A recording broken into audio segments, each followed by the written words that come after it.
good evening, and welcome to this edition of A Walk Down Memory Lane. I'm your host, Earl Baston. Joining me as co-host, Dennis Brown, and we have the former cup match captain of the Somerset Cricket Club, Mr. Randy Horton, and the former cup match captain of St. George's Cricket Club, Neville Darrow, joining us this evening. Well, Dennis, one thing's for sure, these two gentlemen had a big say in the Classic. Definitely living legends of the Cup Match Classic. I remember my younger years watching Mr. Darrow be right up close to the bat, arms out, close to there's a years I'll never forget. And there's a years that St. George's were at some point dominant in Cup Match, but then I can't say much from yesterday to today. So it's a pleasure for these esteemed gentlemen to be on the show tonight. Sure. Well, let's start off with you, Mr. Darrow. Take us through your time of the Classic. Obviously, you would have started out as a player and then moved into the captaincy. Well, like I said, you're going back a few years. As you probably know, I practically lived on a cricket field. I was right next to the field. Yes. So therefore, I spent a lot of time on the field. Before I get into some of my activities, I just want to say that when it comes to all sports, it requires a lot of practice to be good. Definitely. And I spent most of my younger years basically running around the field. At the time, not realizing that I really was practicing. Mm-hmm. I remember when I first went on the field to run a cricket field, Buster Wilder Smith was the wicketkeeper for St. George's. And I used to go behind him, act like a backstop. And now and then, he would deliberately miss a ball and say, "Darryl, this one's for you." So I would, field the ball. So on reflection, I used to do this pretty often, and indeed I was practicing. Now getting into the Classic, I played for the St. George's Cricket Club League team, and I don't remember too much about that activity, quite frankly, except that I was always involved playing cricket. Like I said, practically living on the field. And when I think about cricket and the character building aspects of it, mm-hmm. and I often reflect on Randy Horton as a fierce competitor. As a matter of fact, we don't have too many players that sort of have that have that fight and make it known. Like he sort of, it's like any champion, by his expression, he wants to win. There's bullying feeling, etc. So I think that this whole thing about sports in Bermuda has helped to develop a lot of our people, and I guess helps to make us steady, if you like, to some extent. Sure. But now the Classic itself, as you know, it's one of the most significant events that we have in Bermuda, and it really was really for some time before I really fully appreciated what Cup Match was all about. As it relates to our history. Mm. I played the game for the longest while, and really that was never mentioned. Why I was there, etc. So here we are now, back in 2022, reflecting on what happened in the past. It's quite interesting. Mm. Yeah. So of course, Mr. Horton, you had a fierce competitor or someone you would have looked up to on the other side of the field. Well, give us your assessment of Mr. Darrow. Well, one of the things is I went to Berkeley. Neville, I was at Berkeley when Neville was at Berkeley. And Neville, I think, Neville, you played while you were at Berkeley, didn't you? Yes. Your first year. Yes, that's correct. Oh yeah, I remember Neville. In fact, he was a senior at Berkeley, and he played in cup match. So I remember that's where I remember Neville from. And of course, I was always, very very excited. Always, I wanted to play cricket all day, every day. And when I couldn't play cricket, I was playing football. So I was playing one of them, all day, every day. And of course, when it comes to cup match, my family, I didn't live on the field like Neville did, but I might as well have lived on the field because with my father, who was a wicketkeeper for Somerset. My uncle Lloyd was a Burler and then captain for some. My grandfather who became the president of Somerset Cricket Club and then the president of the cricket board, was Somerset's longest serving captain. So I had no, playing cup match was something that just had to happen. It was in my genes, and I played. In fact, right after I didn't play while I was in Berkeley, but the year after I left Berkeley, I played before I went to school in England, and I played as an 18-year-old in 1963. I played my first cup match, and boy, what an experience that was, because I was out one ball, but what I remember from that though is the experiences that, number one, that my first wicket I clean bowled Eldon Rana. That was my first wicket in cup match. What a joy that brought. And then also in that same cup match, in slips, I took the catch. I caught Kelvin Bumby Simons in slips off of Charlie Dolphin's bowling. So, I may have scored a dock in my first inning, but I made some contribution, and certainly I was very, very, very, very excited about being in that cup match. But after that, I was away in school for 3 years, and then once I finished college in England, I came back and started to play again for Somerset. But I always remember Neville because Neville, of course, too, was Mr. Aggressive. You couldn't say anything else. He was certainly Mr. Aggressive, and I think, Dan, as you mentioned, Neville coming up and intimidating Batsmen with his arms all out. Yep, arms. And, Remember that. Intimidating Batsmen, especially those younger players. But that was all in the spirit of the game. All in the spirit of the game. Yeah, Dennis. So, a question. My first question, like I said, it was a pleasure to have you guys on tonight.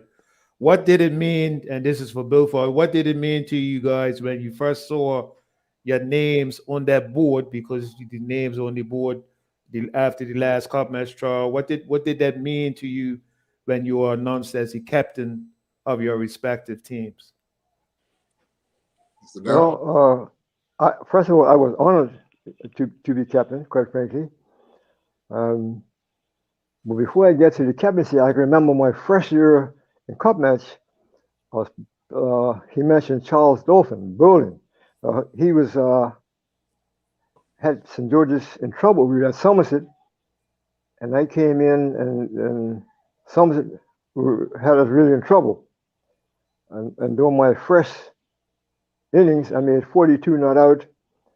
I can remember Charles Dolphin, rowing down, and we were playing on concrete wicket, if I remember correctly.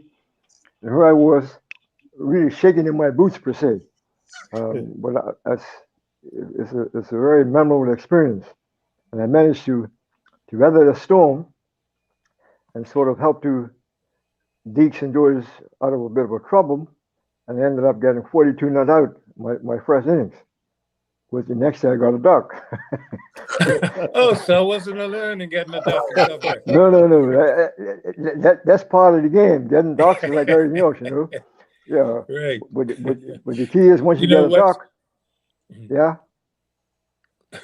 No, what's so interesting, and Neville mentions that he was shaking in his boots. Well, I could tell you, when I first went out there to bat, I was more than shaking in my boots, and Dennis Wainwright didn't help. Dennis Wainwright was behind the wicket, and saying all kinds of stuff to me.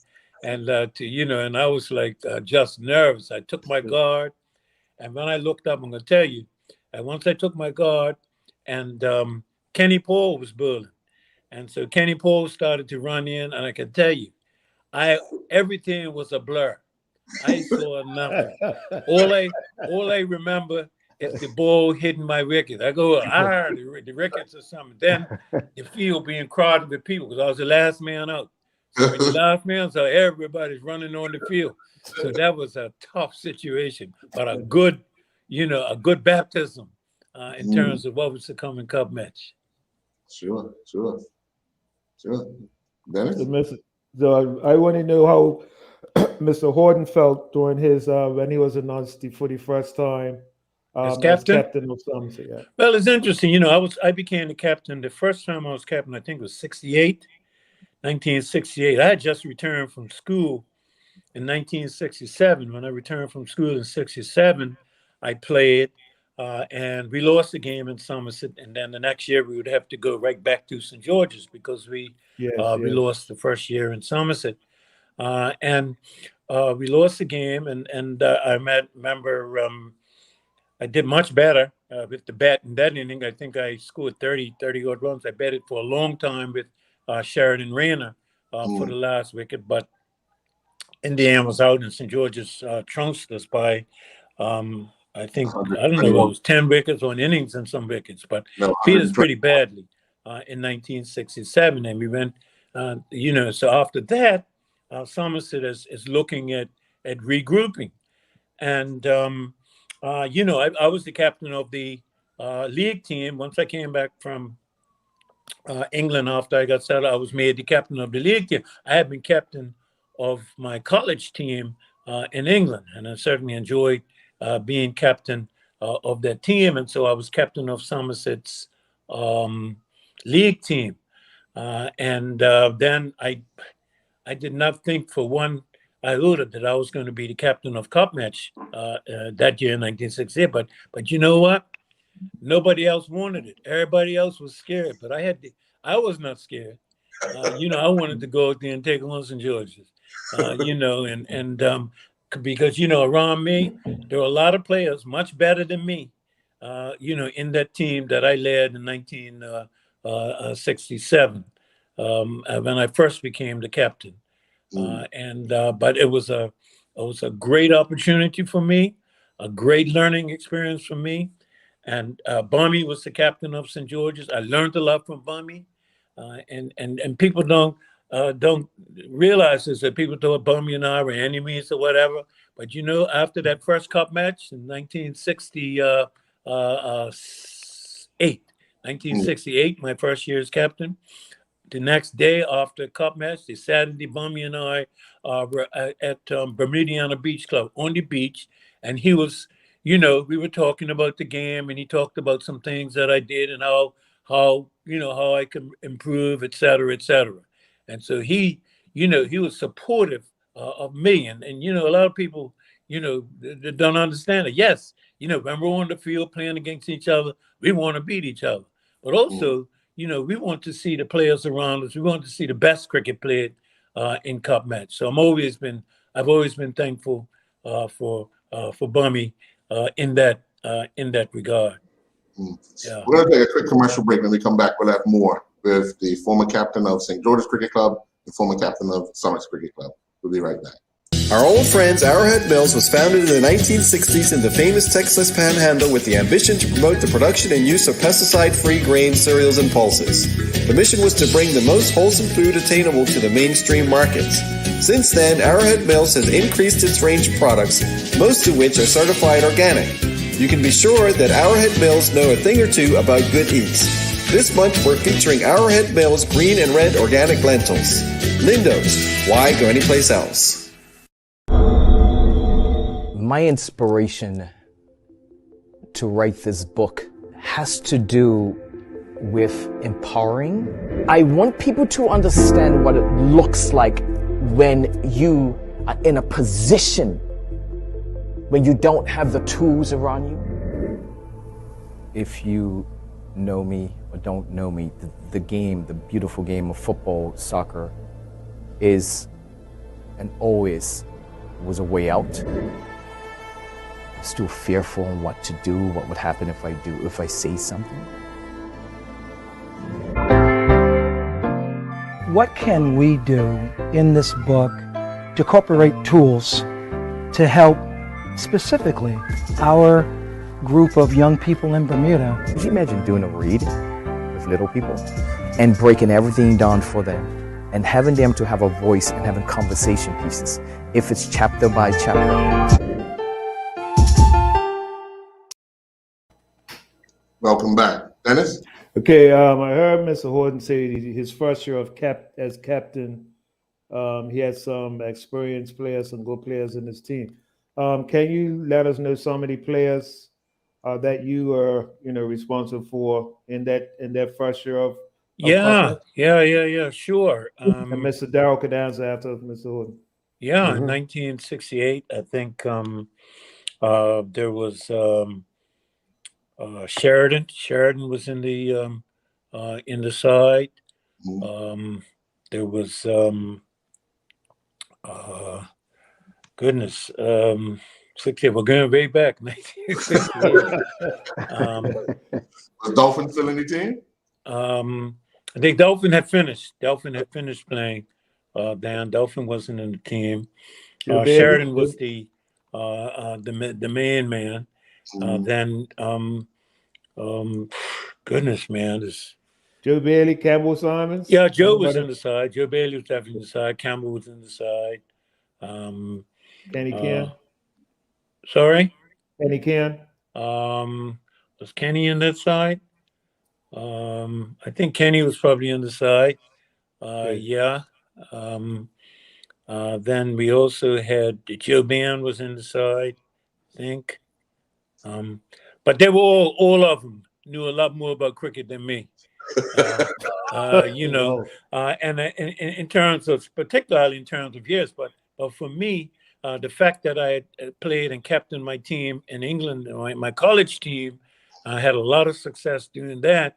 I felt like, hey, I learned what I learned was that, when you're a captain, you give the best people to do a particular job, you give them that job to do. To the person who could bull, you bull him. Put people based in position based on their strengths, and I learned that, and that's where I was able to have some success. And this, and I'm seeing a red light too, man. A red thing. I hope I'm probably gonna cut off at some point. Yeah. Okay. All right. Well, we'll continue. Go ahead. Mr. Darrell, who are some of the players that you captained? Well, I was also captain of the over our league team. When it comes to cup match, I was with people like Lloyd James, the late Lloyd James, Alden Rayner, Lee Rayner, Dennis Van Wright, Charlie Marshall, Fred Dickie Trott, of course, Clarence Parford, Lionel Thomas. I basically had 10 men on the team that could lead the team. I had basically had a team full of leaders, so my job was quite simple, quite frankly. And I think he's speaking about Bummy. I learned some stuff from Bummy as well. One of the important aspects that a leader must be able to do, and Bummy did that quite well, was you have to inspire others to do. I think that was one of Bummy Sam's strengths. He was able to inspire players. When he gave you an assignment, he said, "Look, when you go, stop the rut, or whatever." So that's important. But my brother Walter Darrell was also a cup match captain. I had about 4 or 5 brothers that played in cup match. And one of the things that I began to appreciate was that you don't necessarily have to be on the field to practice. You can also shadow practice. And had another brother, Clifford Darrell, who was an opening bat. I used to see him often at his home with his bat, shadow practicing. Hey, Dan. Now, excuse me 1 second. I got to go away from just 1 second. Okay. Okay. Yeah. So I learned the importance of shadow practicing and what that meant. Because when you shadow anything, you just sort of creating that memory in those muscles. I learned the effectiveness of that. The shadow practicing, was very important. Mm-hmm.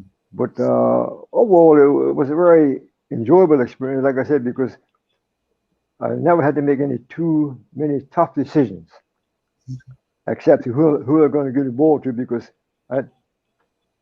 bowlers, fielders, all rounders, so the decision was very easy. Mm-hmm. And lucky enough, during my time, I never lost a game, cup match. Mm. Came close. I also performed something that has never happened in cup match before and hasn't happened since. I bowled underhanded at Summers. I don't know if you remember that or not. No, I didn't. Yeah, it was the first time in the history of the game you had a bowler bowling underhanded. What happened? The reason behind that?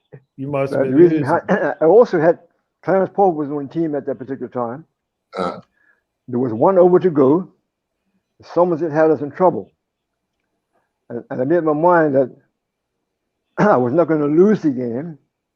I think they needed about 6 or 7 runs to win the match. And I took it upon myself to take the responsibility of bowling that last over. Because when I picked the ball up, you can hear the crowd, sighing, say, "Hey, what's he doing?" I said to the umpire, right arm under. I said, "Hear me? Right arm under. It's in the books." So he made the announcement, right arm under, and the batsmen, they looked perplexed. Once I ran up and bowled underhanded, I said to myself, "Now hit this to the boundary if you like." I don't know if Randy Horton remembers that or not. Okay, I'm back. Which one is that? I was bowling underhanded in cup match. Oh yeah, I remember that. It was the first time in the history of the game. Yeah.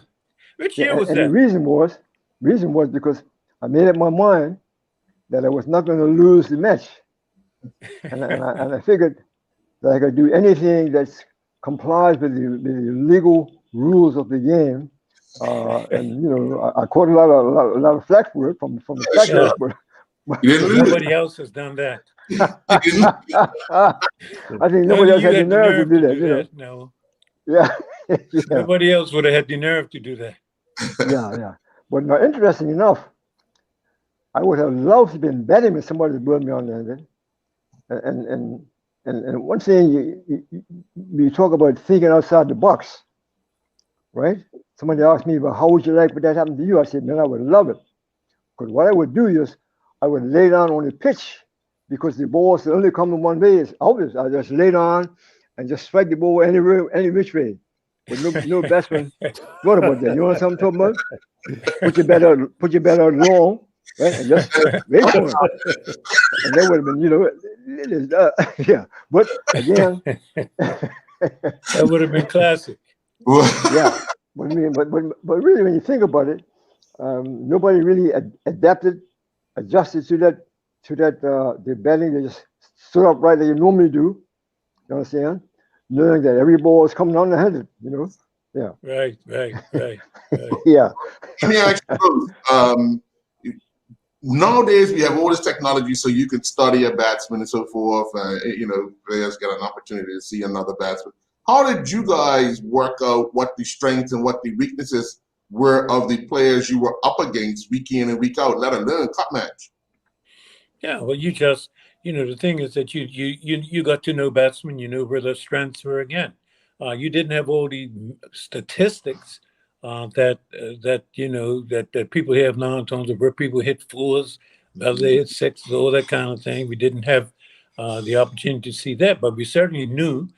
We certainly did see people batting, and when people were batting, you paid attention to how they approached the game, what kind of bowling they like, whether they like short balls or not. People who love to drive, you keep the ball away from pitching it right up to them, and you just get to learn, what their strengths are. There's some bowlers who are big trouble for certain batsmen.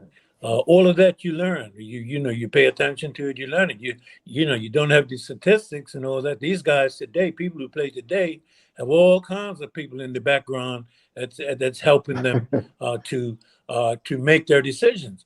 But during the days that we were playing, we didn't have all that. We had to do that ourselves and make those decisions based on what we knew. And of course, hopefully on the team we had good players around us. Like Neville said, he had a team that had almost 11 captains, and I remember that too. For instance, in 1979, when we won, anybody on that team could have been a captain.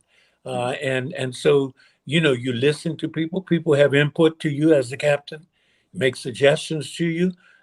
Everybody looks at, hey, Noel Gibbons. What's Noel's strength? Where are you going to build to Noel to get him in trouble? So those are the kinds of things that we talked about. And then when a batsman came in, we set the field according to where we thought he would possibly make mistakes, and that's how it was done. I mean, and it's the athletes today have it made, man. The athletes today, they don't even have to run. They got machines that help get them fit. I mean, the days when we were playing, we had to work hard at it, man. But now, like you say, the statistics, it's amazing, though. But it's great. It's fantastic because it certainly improves the standard of the game. Yeah, Mr. To Render's point is quite right. For instance, when Colin Blades came to the wicket, his favorite stroke was to the mid wicket. So you basically just plan a strategy to get him caught in mid wicket, and that happened. So you basically, like Randy said, you just observe the players, you see their favorite strokes, etc. And I noticed that for Lloyd James, somebody had a spin bowler that what's his name? Mackie Simmons.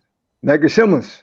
He was basically, I wouldn't say Lloyd James was cruel, but he would come on and Lloyd James wouldn't swive too much longer after that. So those type of things that the captains just observe the player and his strokes, etc., and just make those type of adjustments. Yeah. Well, let's take another quick commercial break. When we come back, we'll have more the former captains of Cup Match from St. George's and Somerset. We'll be right back. Amy's Kitchen is an independent organic food company, a family business who've been producing wholesome and flavorful foods over 30 years. From their first pot pie right up to 1 million meals a day, and firmly believe in the importance of TLC throughout the entire process. This month we're featuring a range of Amy's organic beans, refried and baked, chilies, medium, spicy and beyond, and a multitude of organic soups, minestrone, chunky tomato bisque, cream of mushroom, hearty Thai coconut, and much more. Lindo's, why when a place sells. My inspiration to write this book has to do with empowering. I want people to understand what it looks like when you are in a position when you don't have the tools around you. If you know me or don't know me, the game, the beautiful game of football, soccer, is and always was a way out. Still fearful on what to do, what would happen if I say something. What can we do in this book to incorporate tools to help specifically our group of young people in Bermuda. Could you imagine doing a read with little people and breaking everything down for them and having them to have a voice and having conversation pieces, if it's chapter by chapter? Welcome back, Dennis.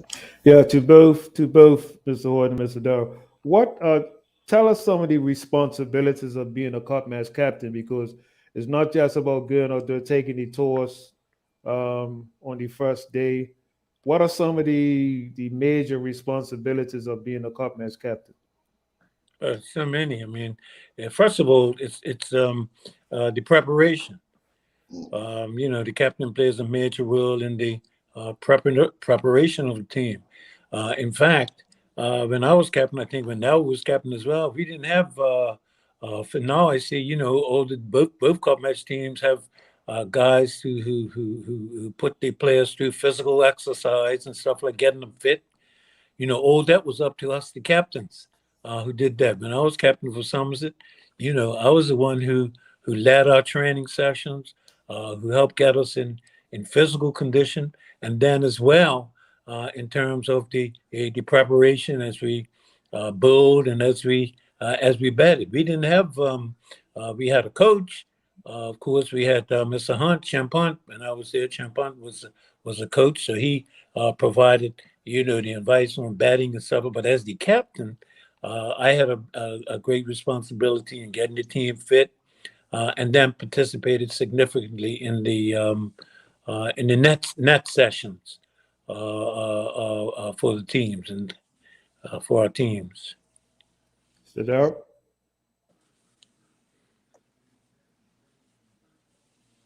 What were some? Hold on. You got to unmute it, Mr. Darrell.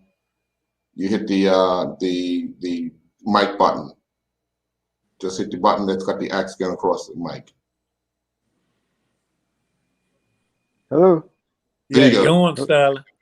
Yeah, well, I don't know what happened, but I didn't touch anything. Yeah, so like I said, the captain is responsible for deciding the batting lineup, who's going to bat first and whatever. And occasionally we might have to switch that about depending on how the game goes, etc. So the captain has that overall responsibility of just looking out for the team per se. And oft times I'll get a player come up to me and make a suggestion or something. One thing I'm the captain. I'm in charge. That's one thing I never had to speak that. I can remember distinctly Lionel Thomas coming up to me on one occasion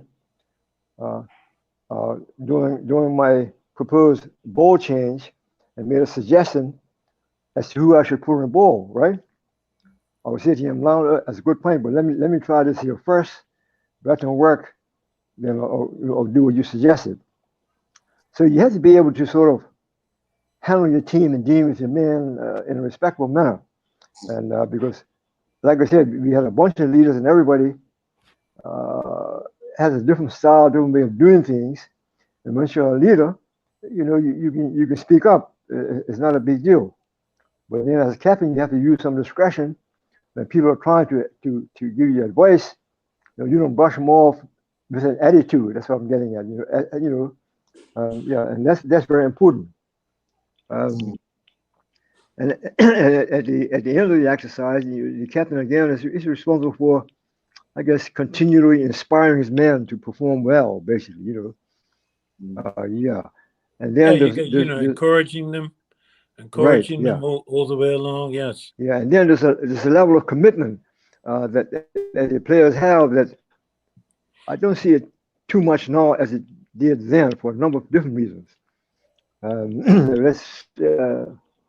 guess that goes into another sphere, another direction when it comes to cricket, sports in general. It's a commitment. By the attitude of some players, sometimes they're really not committed. It's like playing soccer.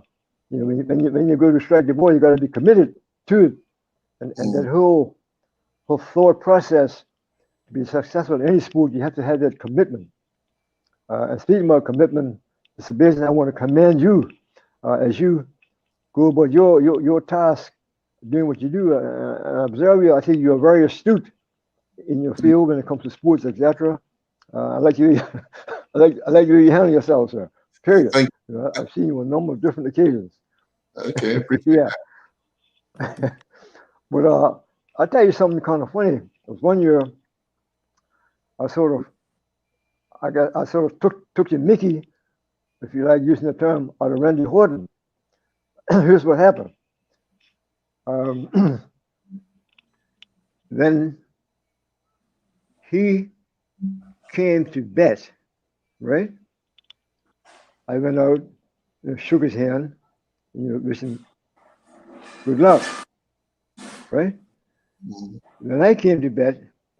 He was walking toward me, and before he got to me, I said, "Look, no, I don't want to shake your hand." I basically had some words with him, so he didn't shake my hand. So the public seeing this, they said, "Yeah, Randy's a bad sport, look at it." They don't know the half of it. I don't know if you remember that, Randy, or not. You remember that, Randy? No. Which Yeah. that would have been 1970. I don't know what year it was. Yeah, 1970. I distinctly remember because people said, "Yeah, Randy Horton's the best sport. Look at him. He won't shake Neville's hand." They didn't know. I basically cussed him over before he got to me. Look, I don't want to shake your sister's hand, but nobody else could hear that. People looking. That was, I guess, that's part of my strategy, my antics, if you like, for lack of a better term. Sure. Yeah. Sure. That was a good year, 1970 up there. Remember, that was your first year as captain, wasn't it? I'm not sure. Yeah, because Bummy finished in 69. Okay. And then we played in some. Remember, we had you in trouble both times. Yep. We had you in trouble. That was my best bowling cup match, man. I got first innings, I got like 6 wickets. Second inning, I got 3, I think, something like that. But in the first inning, we bowled you out for 120 odd, I think. And then Summers only made like about 118, 119. But I was so vexed. Yeah. I was so vexed, I tell you. And then you went in the second inning, we had you in trouble again. And that's when Parford and Scotland put on about almost 100 for. And that was in summer. I remember that. Yeah. Yeah. I remember that. Ended up being a draw. Yeah. Yeah. So, is that the one where Parford started walking? That's the one where Parford started walking. That's right. Now, Daryl, I don't know whether you remember that. But yeah, I remember. Court cleanly behind. Yep. I remember that. I remember that. Joe Scotland said, "Get back to that."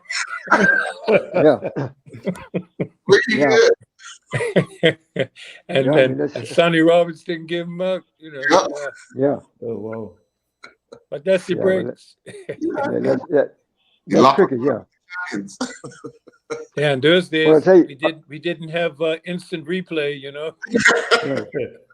Whoa. Not like now. You watch test matches and they go back and take another look and you can. One thing I would say about sports in general and cricket in particular, you make friends and they're friends for life. Absolutely.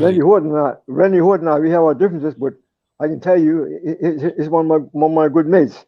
Absolutely. For a number of different reasons, that whole sporting, I guess, attitude, if you like, is played out in real life. I think that's important when it comes to character building, particularly for our youngsters. Absolutely. You to be on the field wanting to fight somebody, like I see happening sometimes. That was a no-no. You don't argue for the empire. Right. Just some things that you just don't do. And of course, the captain just don't tolerate it. Period. Right. Yeah. So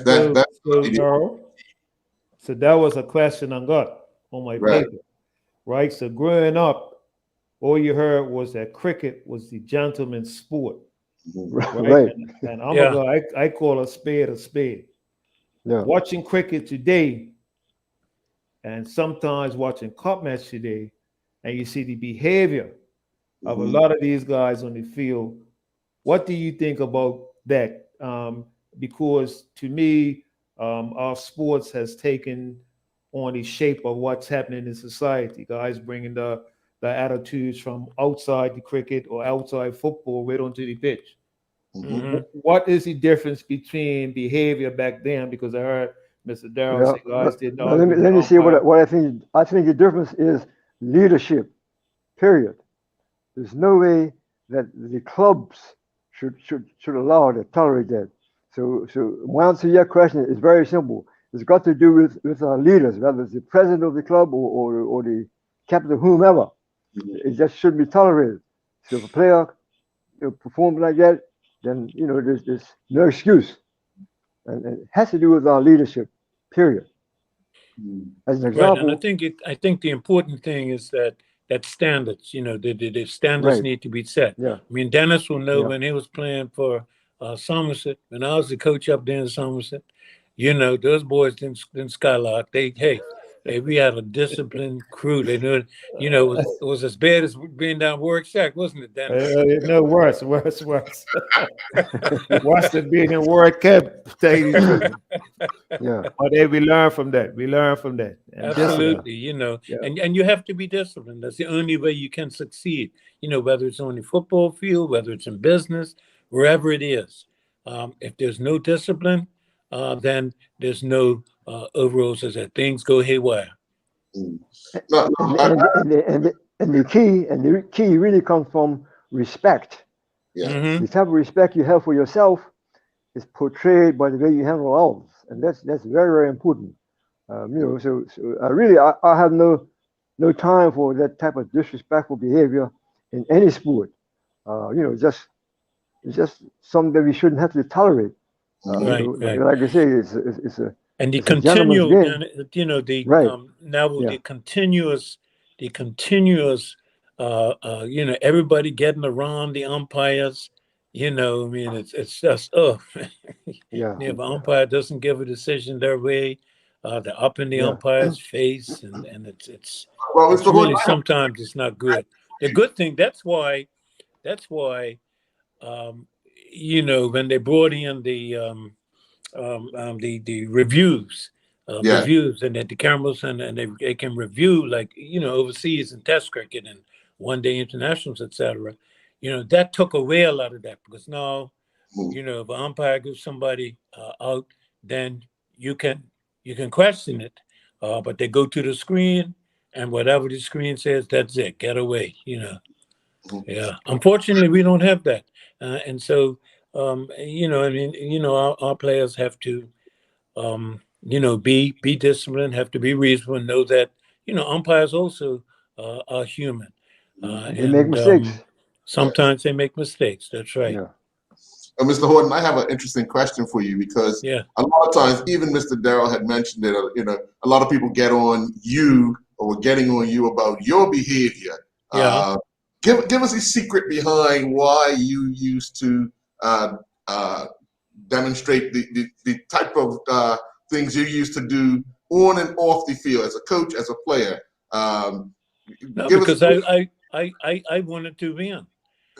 My thing was when I was coaching, for instance, when I was coaching, Dennis will tell you, I will, if something was going wrong, I didn't think the ref was making the right decisions.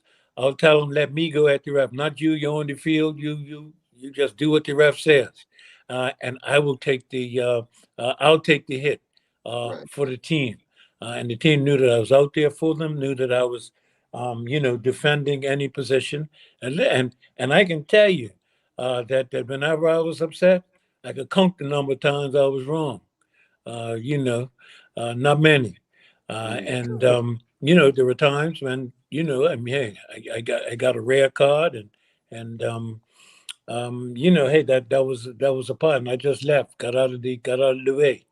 But in general, it was because man, I had I trained hard, and I expected the same quality I expected from my players. I expected from the referees too.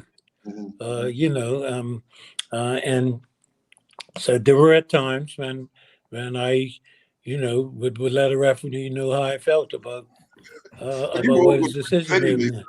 Hey, You were all good friends anyway, so. and you know what? Off the field with the best. I get that. You Crockle, know, Pee Wee Crockle. Crockle, for Yeah, instance, yeah. right? He Pee Wee was quite a Crockle. He used to fella. He follow was. me, man. They would just look for me to do something. He was And quite a if I fella. was on the bench, he'd be watching the bench, not the game. He'd be watching me on the bench. He was quite a And fella. at Now, the end of the Randy, day, Pee Wee sent all of his children to Warwick Secondary School, where I was the principal. now, Randy, I want to ask you a question. Yeah, Dad Neville. Where you get that beard from? My beard, I was watching yours, man. I was watching yours. And Yeah, all right. I figured I would replicate Neville. Yeah. All right. I remember That's the the year. influence you had on me. I remember the one that is 79. And 79, he had to cut it off. yeah. That's right. In 79, I said that I was going to cut it off once we won the cup match. Right. Yeah, But we and, closed for you, and you had to go home, so we allowed you to win that one. Whatever, man. Whatever. We wanted to see that young man, Randy Horton. Yeah. We're going to take our final commercial break, and when we come back, we'll continue our conversation with the two former Cup Match captains from St. George's and Somerset. We'll be right back. John Barrett and Son, home of Bermuda's best beverages, is starting the new year with an exciting new beverage, Numa, the organic sport hydration drink. Founded by brothers Brandon and Jared, both pro hockey players, Numa stands for No More Artificials and is an organic plant-based sports drink with real ingredients like organic coconut water and Himalayan pink salt. Numa partnered with fitness groups in the USA early in their development and expertly responded to the call for purity and simplicity. Try all flavors of Numa organic sports drink this month. Lindo's, why go anyplace else? My inspiration to write this book has to do with empowering. I want people to understand what it looks like when you are in a position when you don't have the tools around you. If you know me or don't know me, the game, the beautiful game of football, soccer, is and always was a way out. I'm still fearful on what to do, what would happen if I say something. What can we do in this book to incorporate tools to help specifically our group of young people in Bermuda? Could you imagine doing a read with little people and breaking everything down for them and having them to have a voice and having conversation pieces, if it's chapter by chapter? Welcome back. Dennis? So the question I want to ask now is, what were you guys' philosophies as captains? So I know with my experience, Mr. Horton, as a football coach, very, very aggressive. He was very astute in delivering the strategy. I'll never forget to the day I die.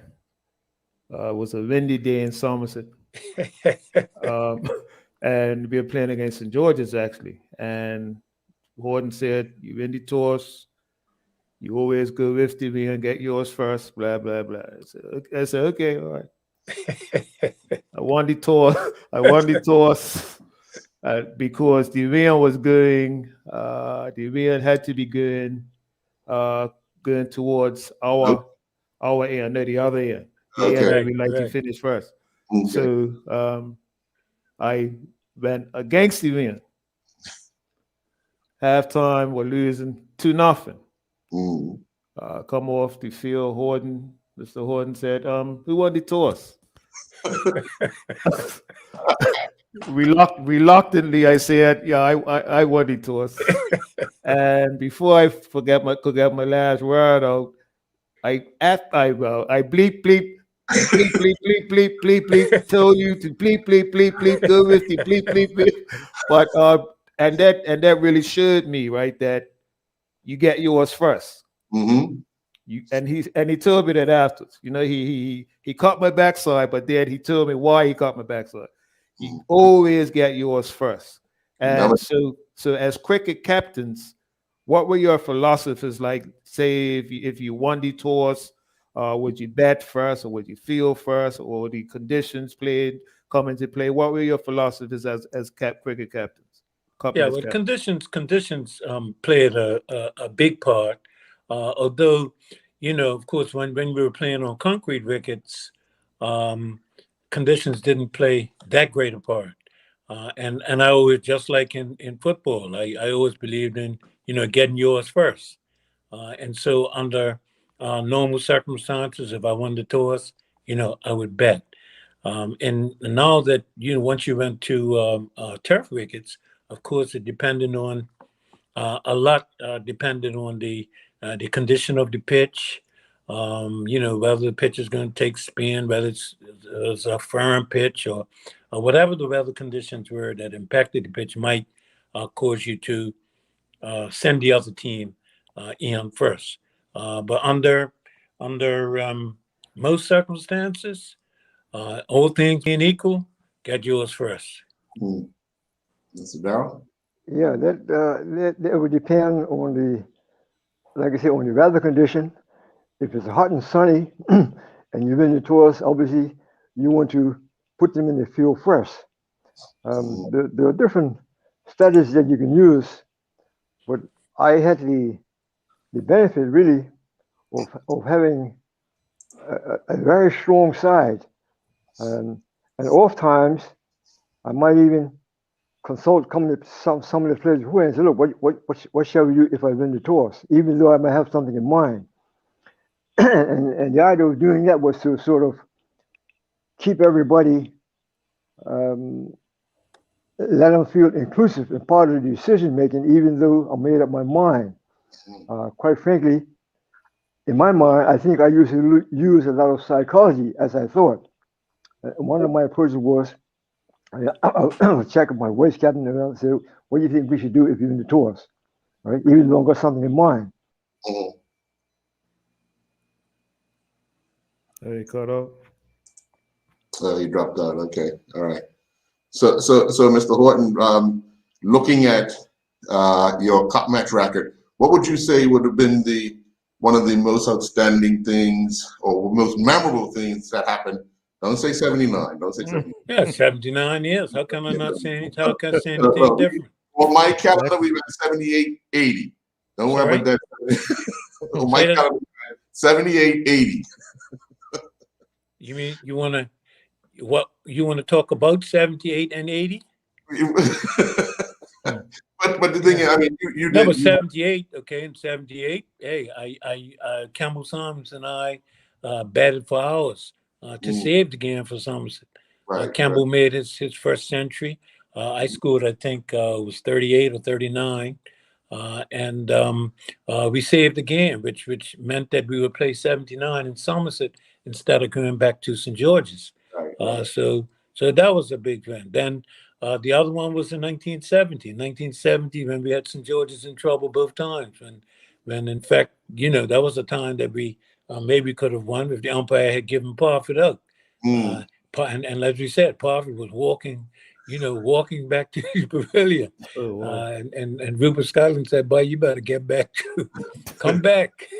But and he went on. I'm going to ask about what was the vibe and the feeling around the club in the lead up to that 79 game? Oh, we knew we were going to win because we had the best team.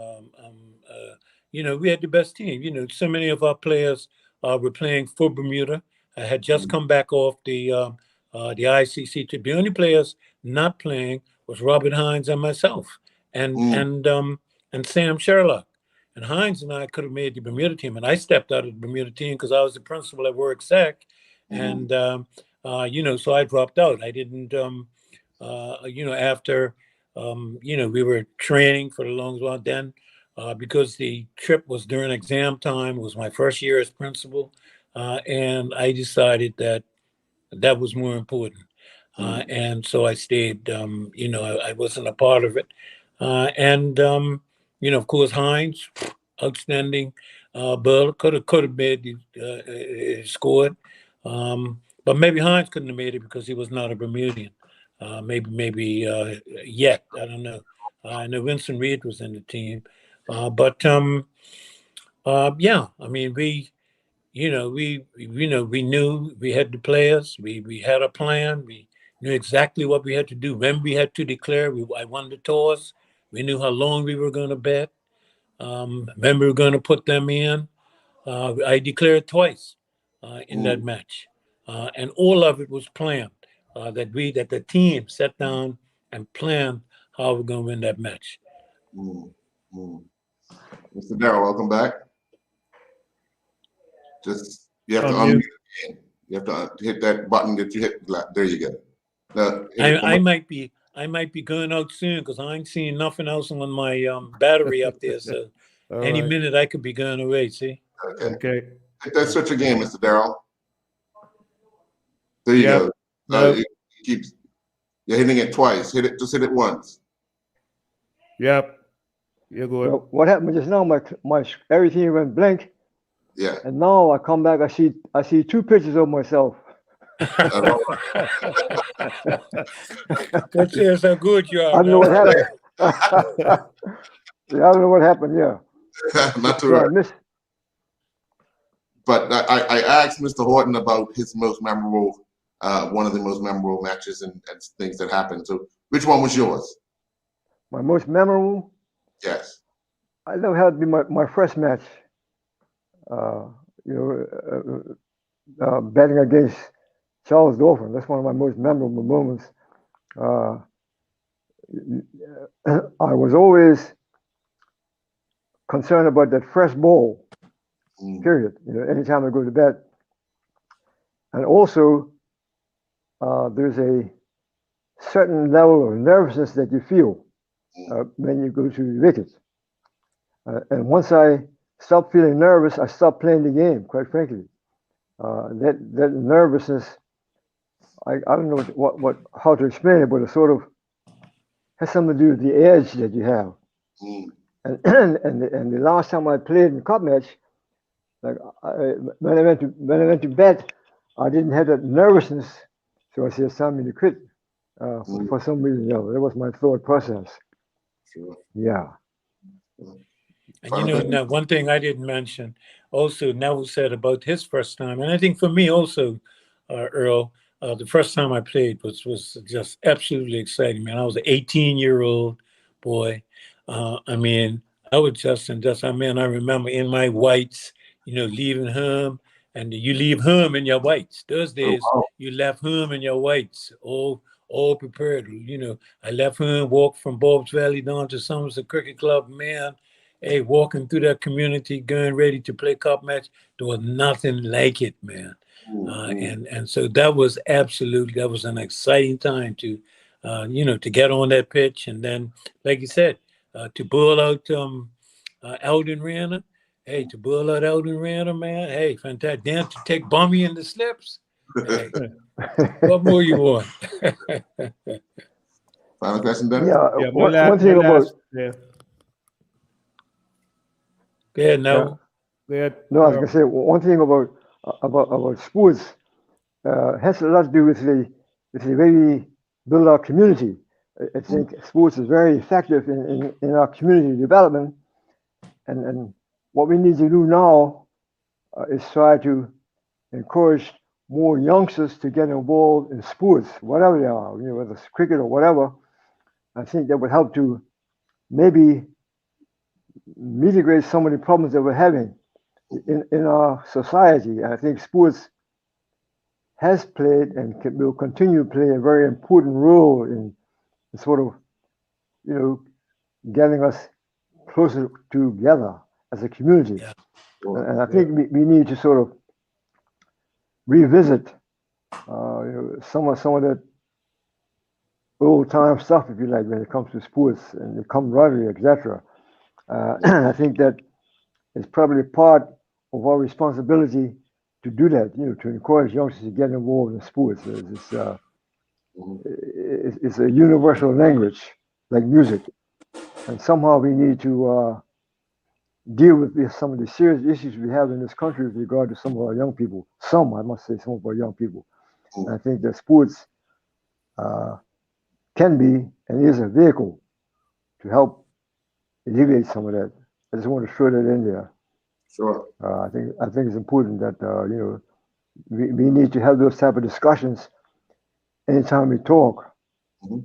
Quite frankly, that's my personal opinion. Sure. And also, of course, adding into that too, Neville, is the discipline involved. It's not Right. just playing Yeah. Very sports, but important. it's Yeah. playing it Yeah. in a disciplined way.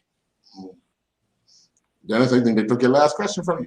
No. My last question is to both captains: who were the top 5 batsmen and the top 5 burlers that you captained in Cup match, Yeah, that's a lot. It's 5.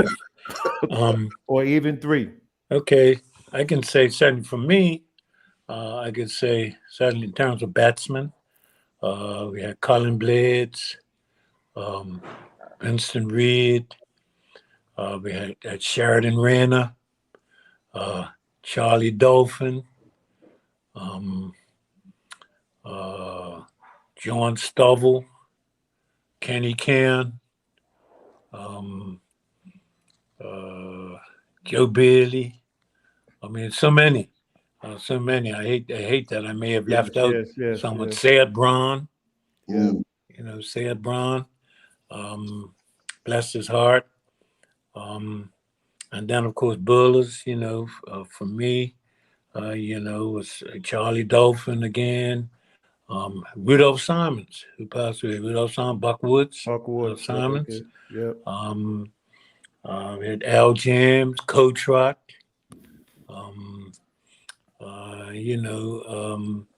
Joe, of course, Joe Bailey and his off break. Peppy Hensey. Yes. Peppy Hensey. Go up.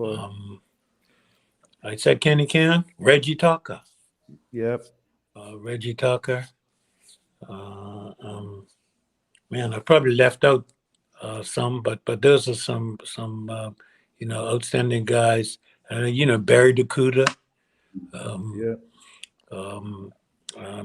Hines, Robert Hines. I said Al James. Yes. Yeah, I mean Sam Sherlock. Hey, John Tucker. John Tucker. Yep. Yeah, I mean, hey, Yeah. a lot of good players, man. I was blessed. Yes, I definitely. was blessed to be around a lot of skill, and so was Neville, I'm sure. Yeah. No doubt about it. When it comes to batting, the first person I would think about would be Lloyd James, Alvin Rayner, Lee Rayner, Charlie Marshall, Lionel Thomas. The list goes on and on. Bowling, first person, of course, is Clarence Porford, Fleas Hall. And speaking about Fleas Hall, I think he was one of our most, I wouldn't say one of our most, he was a very most reliable all-rounder that I think sort of went unnoticed, quite frankly, up to this day. He was, I can always depend on him to make 20 or 30 runs, and it was always very tidy with the ball. He was sort of quietly going about his job diligently. Then, of course, you had Lee Rayner, Allen, who else? Of course, Lloyd James was also a bowler. And the list goes on and on. Yeah. No. But before Mr. Horton cuts out, I want to thank him very much, and you, Mr. Darrell, for joining us tonight and reminiscing about your college days. I really enjoyed this one, Dennis. Yep. As always, yep. Beautiful memories, man. Yes, I want to thank you for having me, and hopefully you made caught some me. contribution. Yeah, you caught me. I was out on my walk this afternoon when you caught me, bro. Yes. I was out on the railway trail. Appreciate that. I do, and I think many people that watch this evening would appreciate you taking the time out tonight to walk down memory lane about your cup matches and reminiscing about those times on the field. And hopefully tonight we can get you to shake hands. We always shook hands.